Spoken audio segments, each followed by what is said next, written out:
students. So for this lecture, we're going to cover euthanasia. So by the end of this module, you'll be able to distinguish between suicide, patient-assisted suicide, and euthanasia, as well as between different types of euthanasia, including active versus passive, voluntary, involuntary, non-voluntary, and be able to describe extraordinary and ordinary measures. You will be able to explain and assess arguments for and against active voluntary euthanasia as well as passive euthanasia, and explain and assess cases including Dr. Poe, Thomas Youk, and Karen Ann Quinlan. You'll be able to explain and assess articles by Rachels, Brock, and Hardwig on passive versus active euthanasia and objections that are made about their positions and their rebuttals.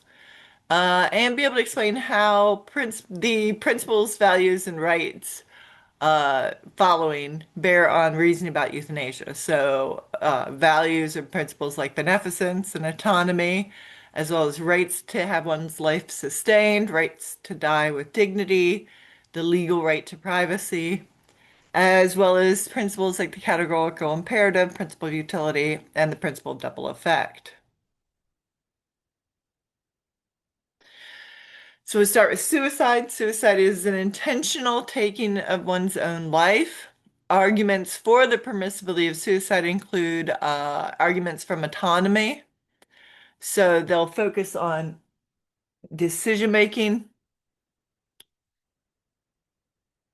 Uh, we want to just note that being a person involves difficult, private, and continual problem solving. We want to people have authoritative or the ability to be authorities over their own experience. Only the suicidal person knows what it is like to be themselves, to have the experience of living. So we want to value that authoritative experience, as well as somatic or bodily autonomy. Man has ultimate domain and rights over their own physical body and may choose death. So those are ones based on people being decision makers for their own decisions that affect primarily their own life. Now, we can also argue for the permissibility of suicide by non-maleficence, that people do not deserve to be forced to continue to suffer psychologically or physically. Scottish philosopher David Hume argues in one essay that there's actually no moral duty to others or a no moral duty to oneself to continue living.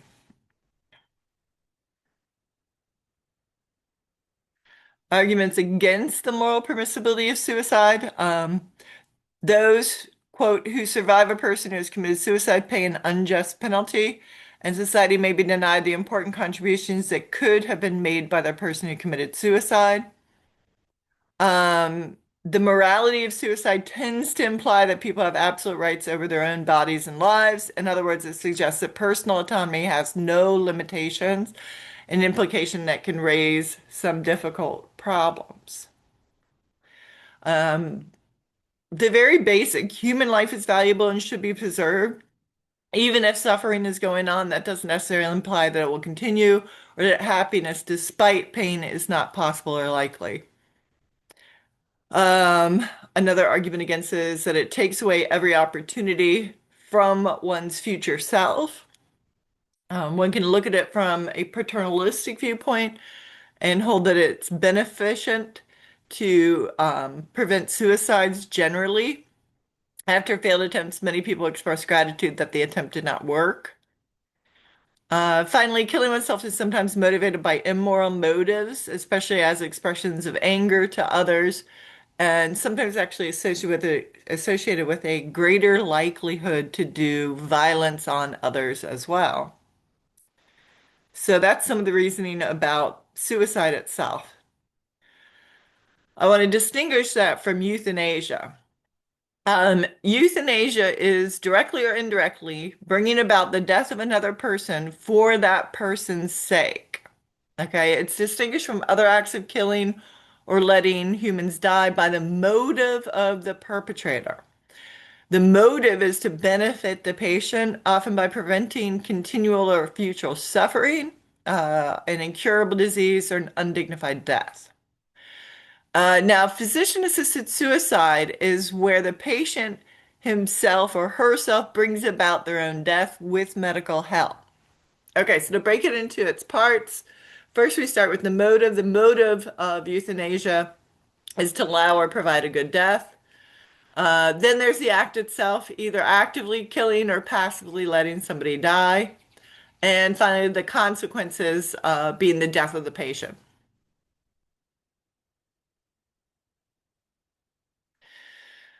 Okay, so we're going to start with talking about voluntary euthanasia and the case of Thomas Yock. He is a former race car driver who had advanced Lou Gehrig's disease, and Dr. Jack Kevorkian assisted with the act of suicide, act of euthanasia.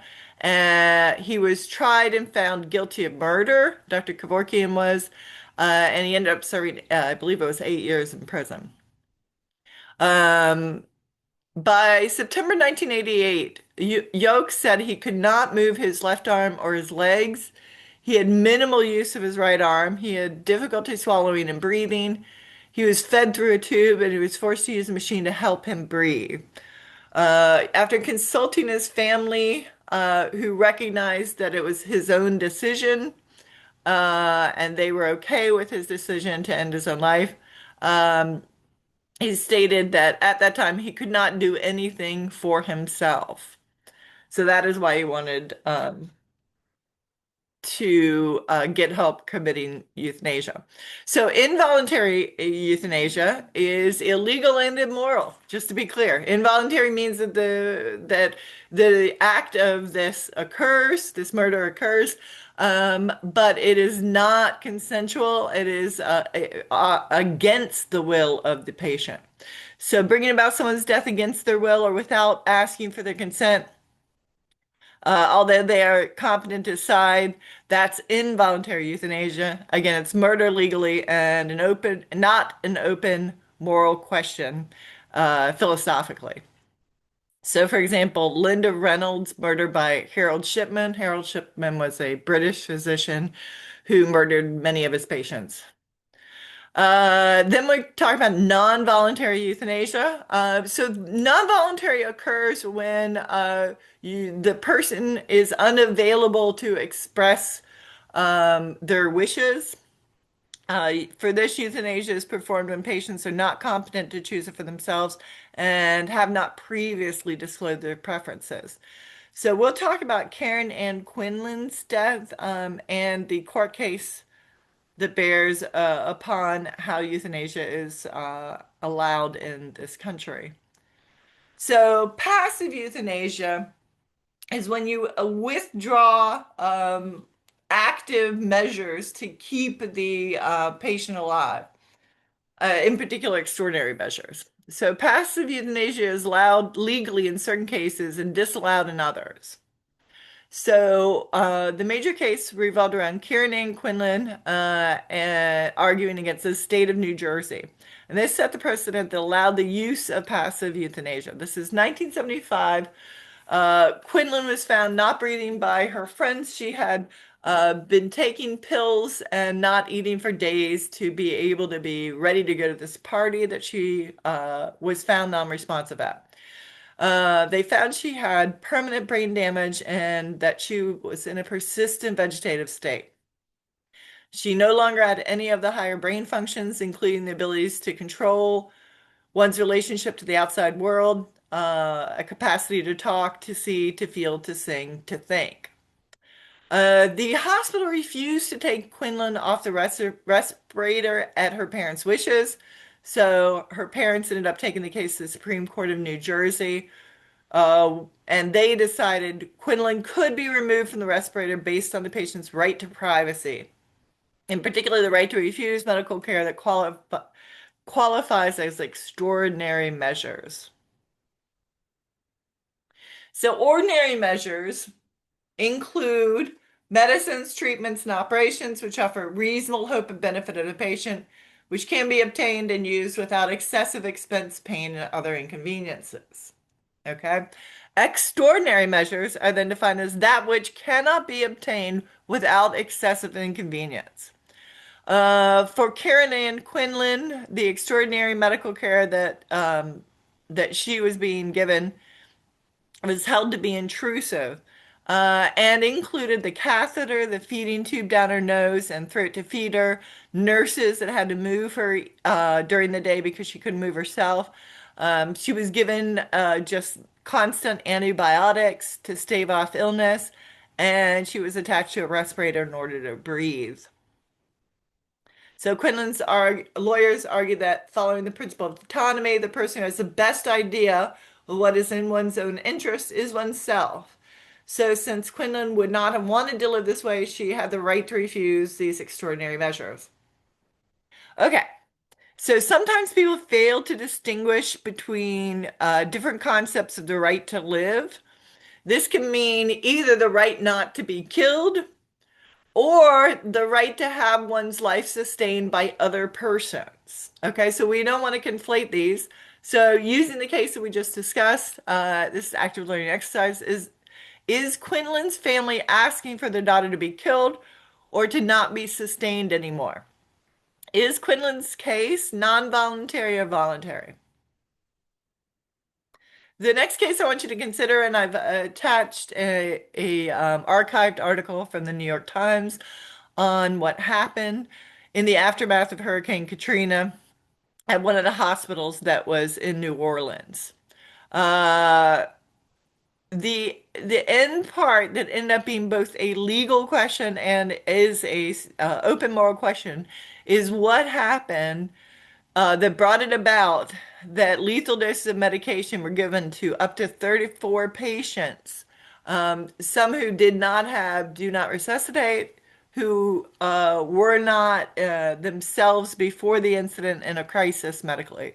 They were having surgeries, they were having things happen to them, but many of these patients were expected to fully recover and leave the hospital. Now, what was happening behind the scenes is that the hospital staff, many of whom, like Dr. Poe, worked 4 straight days in just terrible conditions to try to save every patient's life. So again, I want you to read about this case and think about the moral questions that are asked within the magazine article. So, euthanasia can be recognized or characterized by the means how the killing is carried out. This is what we mean when we talk about passive versus active euthanasia. Was the killing an act of commission or an act of omission? Okay, so an act of omission occurs when someone fails to or abstains from doing some act. For example, in the Nancy Cruzan case you read about in your textbook, the act of failing to provide food and water, that would be an act of omission. Okay? That's passive euthanasia. Active euthanasia and active commission refers to when someone actively commits an act, for example, giving someone a lethal injection, like what happened to Thomas Youk from Dr. Kevorkian. Just to be clear, active euthanasia is still illegal here in the United States. Do you agree that patients should have the right to die? Active learning exercise, why or why not? So going over the main legal landmarks, 1975, Quinlan versus State of New Jersey. Again, this recognized the right to have extraordinary measures cease, in particularly through a guardian. Cruzan versus Director of Missouri Department of Health. This recognizes Nancy Cruzan's right as a competent patient to refuse treatment. 1994, Oregon's Death with Dignity Act legalized physician-assisted suicide. 1997, both Washington versus Glucksberg and Vacco versus Quill, courts recognized no right to physician-assisted suicide and its conceptual distinction from passive euthanasia. Okay. So the legal right to privacy is maintained across many different moral questions. What does this concept correspond to morally? Now, some contend that the distinction between active and passive euthanasia is crucial. Active euthanasia is killing, but passive euthanasia is letting somebody die. The American Medical Association has sanctioned this distinction. Um, the intentional termination of life of one human being by another is contrary to that which the medical profession stands. The cessation of the employment of extraordinary means to prolong the life of the body when there is irrefutable evidence of biological death is imminent is the decision of the patient and or his immediate family. So some like James Rachels argue that there is no morally significant difference between mercifully killing a patient and mercifully letting a patient die.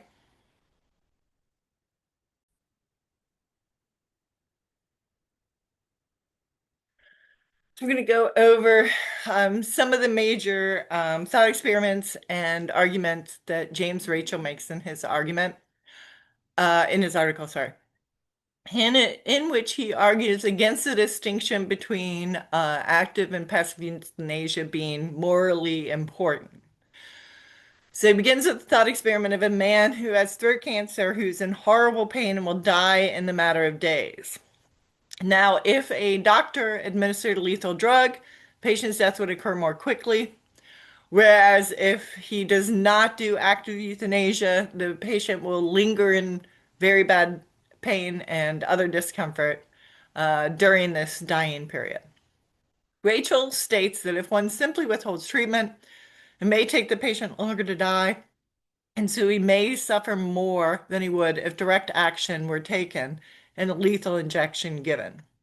Thus, active euthanasia is sometimes preferable to passive euthanasia in Rachel's argument. He points out that what is the more humane way to treat the patient is against medical policy, as we noted just before for the AMA.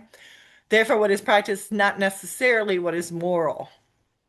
So active learning exercise, is it morally preferable to actively kill a person with lethal injection instead of watching them starve to death over an extended period of time or die in terrible pain over a number of days?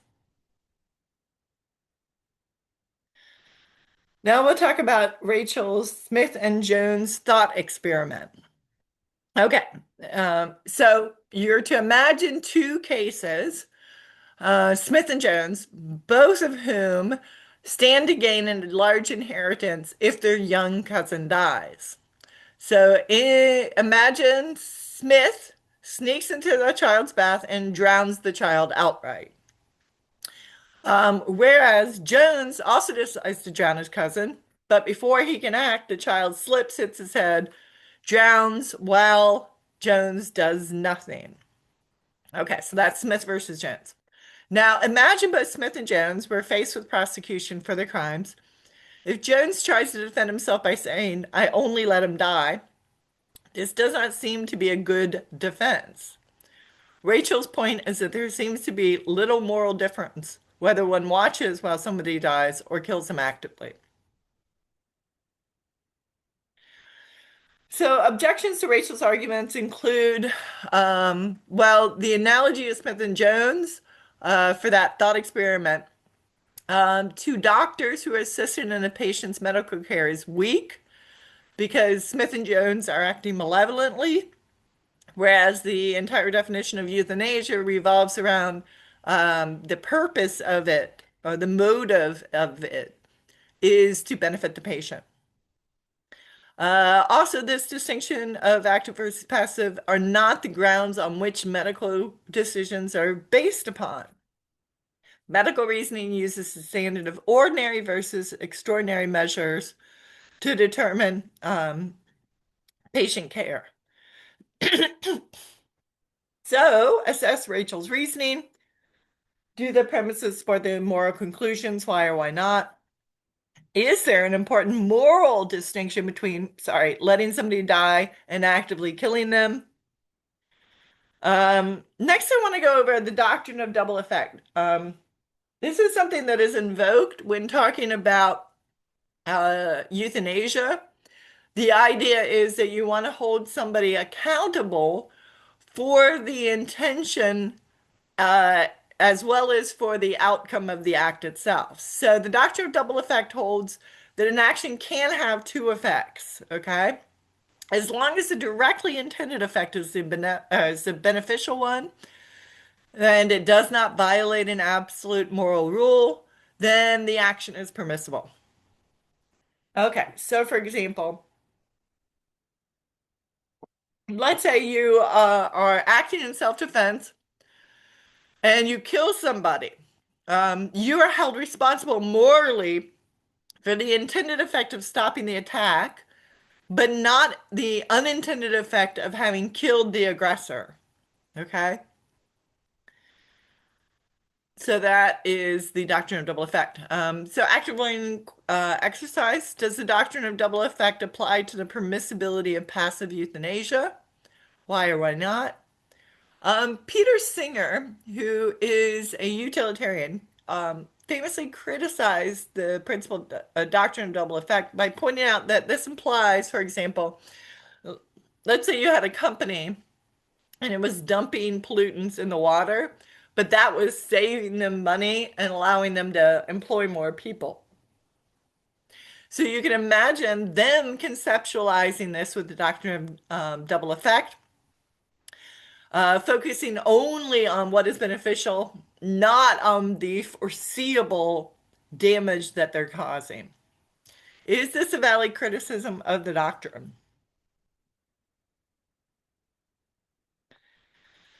So for active voluntary euthanasia, arguments for include again autonomy and beneficence. So autonomy, respecting people's inherent right of self-determination, means respecting their independent choices, including about living, ending their lives as well as how they live it. Beneficent, if we are in a position to relieve the severe suffering of another without excessive cost, we have an obligation to do so.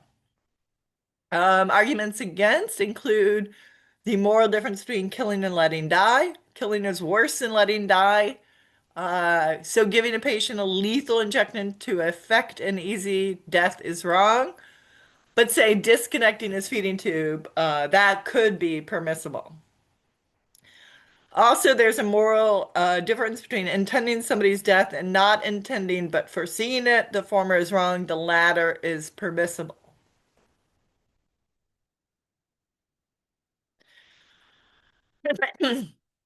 Okay, so we're going to go back over the Thomas Yoke example, and I want you to think about this because this is a case of active voluntary euthanasia and the outcomes that occurred legally with this. So he was unable to administer a fatal dose of medication for himself, so he could not do physician-assisted suicide, which remember is only available in certain states, okay? But Yoke wanted to die for a variety of the reasons due to his fatal degenerative disease, and again, his family supported his decision. Since it's illegal in the United States, and since Dr. Kevorkian publicized the event, okay, he actually put it on TV, so he videotaped it and allowed it to be published. Kevorkian was charged and convicted of second-degree murder. And again, he spent 8 years in prison. Was the act of euthanasia moral or immoral in Yoke's case? Was the conviction of Kevorkian just or unjust? Explain your reasoning. Next, we're going to talk about Dan Brock's arguments. He's going to argue in favor of voluntary act of euthanasia, and he's going to begin with concept of self-determination. People's interest in making important decisions about their lives for themselves and in being free to act upon their own value decisions. Brock argues, sorry about my frog in my throat in this lecture. Brock argues self-determination is valuable because it permits people to live according to their own conception of what is valuable.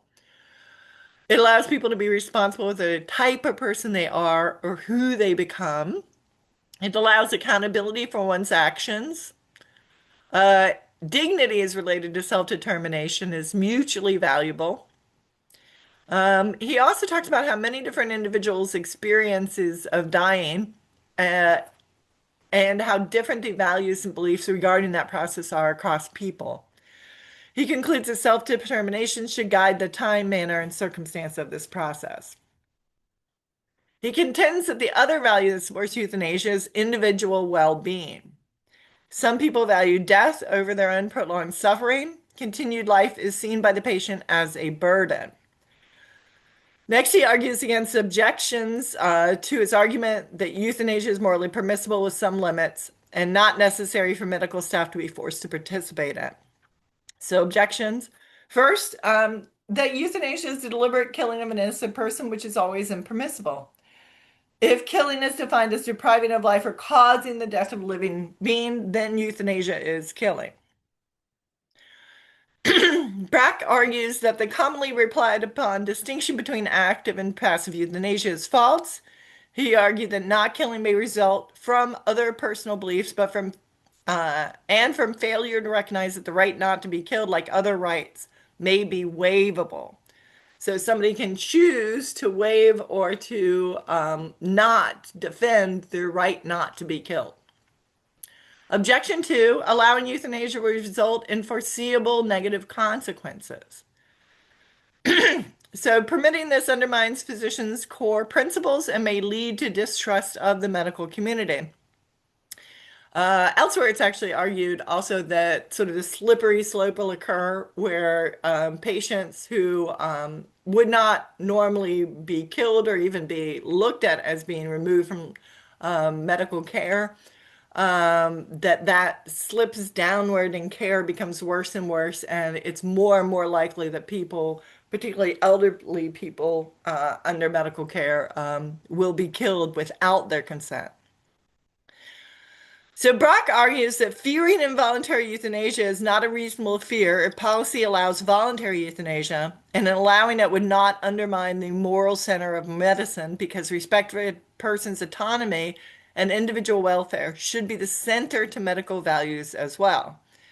So what he's trying to do is first sort of de-center it from the physician's point of view and look instead at the patient's point of view and the importance of their autonomy. He also dismisses as lacking in evidence causal claims about anything leading to lessening of standards of care for the elderly and disabled generally. Throughout the article, Brock argues that the basis for the right to withdraw extraordinary medical care supports the right to be able to have active euthanasia. Thus, anyone who argues against the one must also contend with a moral basis for and the moral limits to withdrawing care. So, what do you think of Brock's arguments? Did his arguments support his conclusion? Did he offer good rebuttals to the two strongest arguments, two strongest objections to his arguments? Why or why not? Practice different moral theories. Apply the categorical imperative than the principal utility to the cases of Nancy Cruzan and Thomas Youk. Last, we're going to cover John Hardwig's Dying at the Right Time. In this article, Hardwig begins by stating that death can come too late for both the patient and the family. Thus, assisted suicide can be both the compassionate act and the one that accords with a person's duty to others to die. Many people do not want to be a burden to their own families. Since death occurs in the context of our interconnectedness, this is not something to be ignored prima facie. Prima facie, again, meaning on the face of it. Hardwig argues that many people value highly different aspects of their continued existence. Thus, some may not want to live if suffering gravely or if afflicted by degenerative conditions or while suffering dementia. Other reasons can be important losses like loss of ability, of control, of dignity, of independence, loss of purpose in life, recognition of loved ones, mental abilities, etc. Or it could be positively present aspects, such as somebody being in overwhelming grief. One is only permitted to withdraw care for people in some of these conditions that would not allow the possibility of recognizing one's right to choose not to experiencing other dehumanizing and undignified conditions. Hardwig argues that against the individualistic fantasy Did he think arguments supporting not having a duty to others, sometimes not to prolong one's life, are based on? He points out we are not all hermits. Our choices constantly impact those close to us. Duties to our family require us to consider the impacts of end of life or debilitating illness care, and that it can be emotionally, financially, and physically taxing. He argues that people may have a duty to their families to die, even to commit suicide, rather than force undue costs on their surviving family. So Harvard puts the decision on a duty to die as best made in the context of the whole family's decision making. He argues for some things that may heighten or lessen one's possible duty to die. And he offers an argument of elimination of who has the duty to kill, especially given patient incompetence, and concludes that medical professionals are the best suited to assist in suicide. Okay, so assessing the article and analyzing it more closely, what are three of the reasons Hardwig gives for physicians being the ones to aid in suicide? Is this a good argument? Why or why not? And do you agree or disagree that questions of duties to die and to live should be made in the context of one's family? Why or why not?